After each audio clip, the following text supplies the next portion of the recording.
मानो कि मेरे भाई ने उसको ऐसे बैड टच किया तो फिर वो मेरे घर पे क्यों आती थी, वो चीज का मैं भाई है कि मैंने अंशु को मारा, वो भी ऐसे करके उसके हाथों को पकड़ा, फिर साइड में मम्मी बता रही है कि ऐसे करके उसमें लात मारी, उसकी कमर तोड़ दी। बोलूं, जब से आपके भाई ने बोला, जब तक भैया थे मेरे दोनों, मेरे जब तक भैया थे तब तक उन्होंने कभी ऐसा नहीं किया। जब वो चले गए तो तब ऐसा क्या बदल गया जो उन्होंने मेरे साथ ऐसे हरकत करी। इसका मैंने आपको बताया भी था, मैंने बोला भी था आपको कि इसी वजह से मैं आपके साथ भाभी आपके घर भी नहीं गई थी।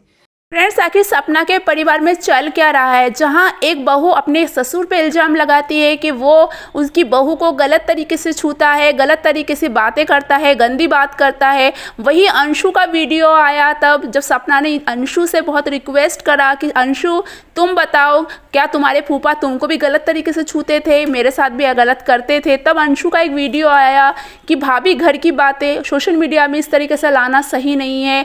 हद तो तब हो गई जब अंशु ने एक वीडियो बना के सपना के ही भाइयों के ऊपर पलटवार करते हुए इल्ज़ाम लगा दिया कि फूफा जी ने मेरे साथ ऐसा कुछ नहीं करा, मैं बचपन से अपने फूफा के साथ रहती हूँ, 3 साल की उम्र से। जैसा कि हम जानते हैं अंशु राजवीर के घर में रहती है, राजवीर के जो मम्मी पापा है अंशु को बेटी बना के रखे थे क्योंकि उनकी कोई बेटी नहीं थी।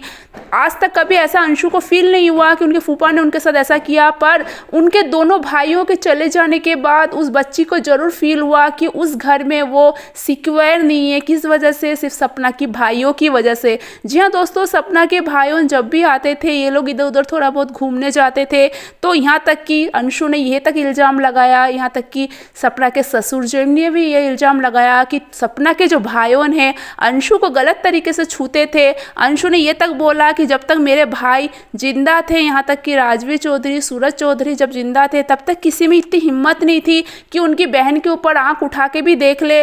तब तो ये सब हरकतें नहीं होती थी, पर जैसे ही उनके भाइयों चले गए ऐसे ही उस घर में ऐसी गंदी चीज़ें क्यों होने लग गई कि बहू ससुर पे इल्ज़ाम लगा रही है। यहाँ तक कि अंशु ने सपना के भाई पे भी इल्ज़ाम लगा दिया, सपना के भाई के ऊपर FIR तक करने की धमकी दे दी। यहाँ तक कि सपना के ससुर जी ने तो साइबर सेल में जाके शिकायत तक कर दी है। जी हाँ दोस्तों, आपको पता है कि जब किसी नाबालिग के